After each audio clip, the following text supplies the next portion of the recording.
Hello everyone and welcome back to my channel. Today I am welcoming you from my living room and I am here on my couch because I felt like doing this on the couch because it's more comfortable, and we're gonna just have a chat about life. I just wanted to do a quick response video to Estée Lalonde's last video about life and her quarter life crisis.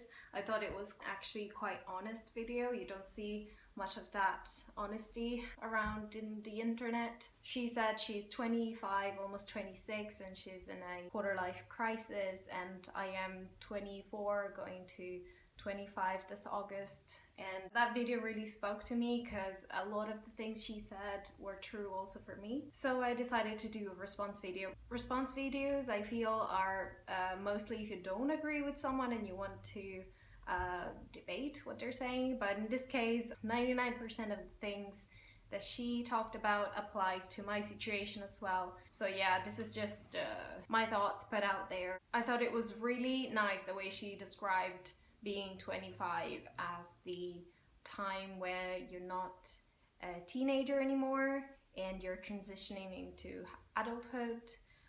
So people start expecting more things from you, people start treating you differently, and you feel different, you feel like you have more responsibility. Sometimes in some situations you're really feeling inadequate because you haven't been facing them before, and it's really all new. Or maybe you have faced them before, but you now have a deepened sense of responsibility, you have more of a expectation to meet, and you're really just still trying to figure things out. And it's really a time where you're thinking about what is your place in this world, what are you supposed to do, what do you want to do, what do you want to be, what do you want to be doing, and all these big questions. I feel your 20s are a time in which you feel the pressure of growing older.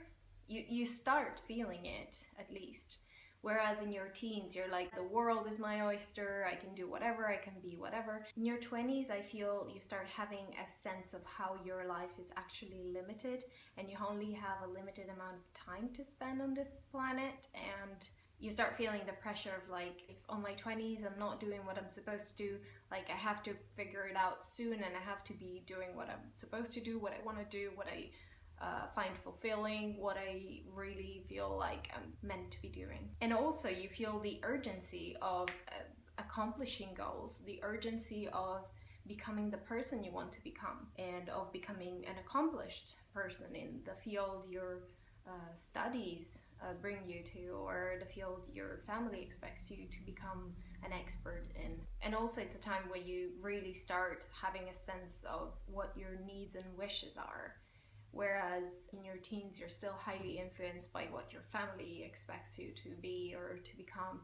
Here you stop and think, or at least I stop and think and say, hey, until now I have tried to meet my parents' expectations, but now I'm 25, I'm old enough to make my own choices and to kind of be responsible, be in charge of my own happiness, of my own destiny. And that is liberating on one side because finally you're in charge, but on the other hand you're not so used to be on the driver's seat, and it can feel overwhelming. It sure does for me. Sometimes I feel like I just want somebody to take care of my stuff. Sometimes I just feel like rolling on the floor and crying and just handing my life to somebody and like, hey, here it is, take care of it. I'm so tired, I'm so fed up with it. I'm not prepared to deal with the amount of stuff that life is putting me through.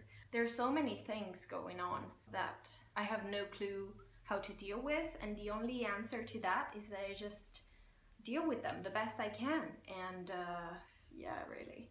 In your 20s, you also start becoming more and more responsible of your finances and of big grown-up stuff, like, you know, having your own place, paying your own bills, starting to figure out your career and having responsibility at work. And nobody's gonna protect you if you screw up. Of course you're gonna have friends and family that still support you and want to help you, and of course are on your side. But on the other hand, you're not gonna get the soft treatment because you are a teenager or because you're a kid.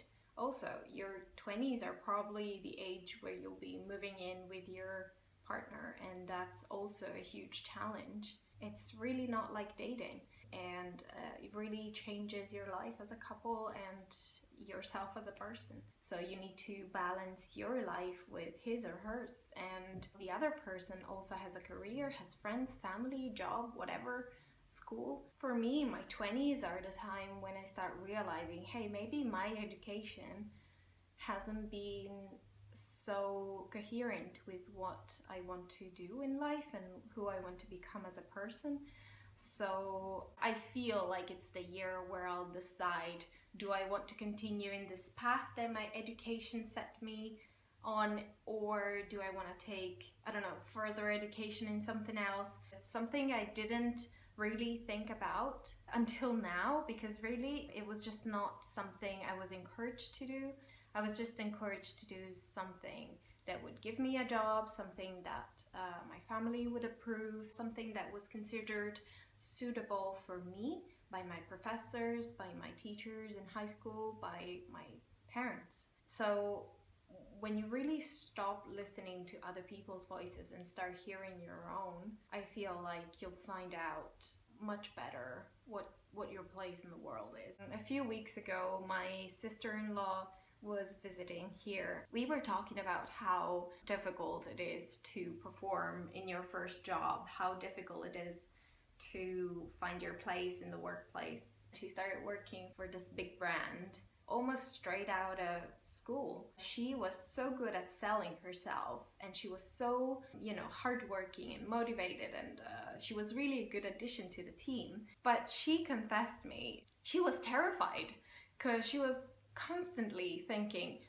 sooner or later, they're gonna find out that I can't do shit. And it really spoke to me because it's really how I felt, how I think everyone feels during their first work experiences. People are really listening to you and expect things from you. Hilarious. There's no way of avoiding this feeling. There's just, you just gotta do it, and it's gonna be okay, mostly. I promise. To finish off this video, I just wanted to thank Estée for being so honest and for being so upfront about what it means to be a person that is, that many people or most people would consider successful, but it's really just trying to figure things out, as we all are, and as we all are throughout our life. So 4 tips that I would give: look at the people who are successful and who made it, or who you think are worth your respect. Look how much they have accomplished and how far they've come. I bet they didn't arrive there in a heartbeat. I bet there was a lot of hard work and a lot of stress and difficulties and bumps along the way, but they still made it. And they still have their ups and downs, and they still fail sometimes, because we're humans, because we fail. Another tip would be, don't compare yourself to others.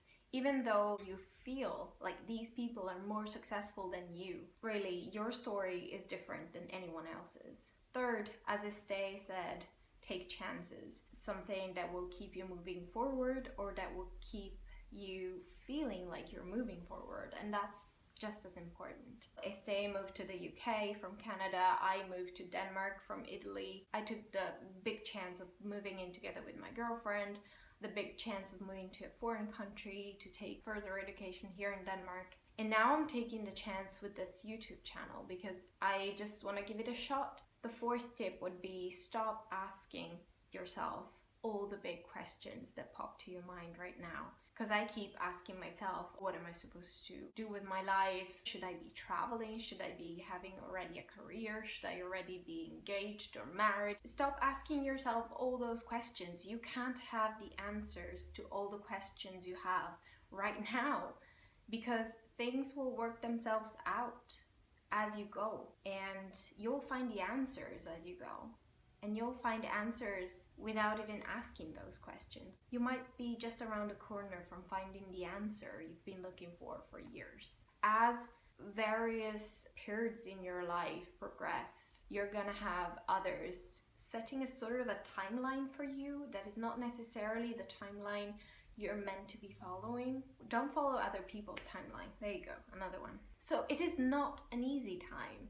And it's a very uncertain time, especially for us expats, because we're far from what we know, we're far from what we are familiar with. So I'll be probably doing another video about being an expat, but for now I just wanted to give you my thoughts on this topic and giving my thanks to Estée for doing her video. It was hugely helpful and hugely relieving, to be honest. I hope things will work out for all of us. We'll talk in a few years and see where we're at. Thank you, Estée, and thank you everyone for watching. See you soon. Bye.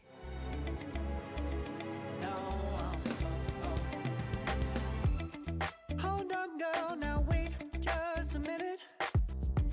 I've got something to say, you should hear it all.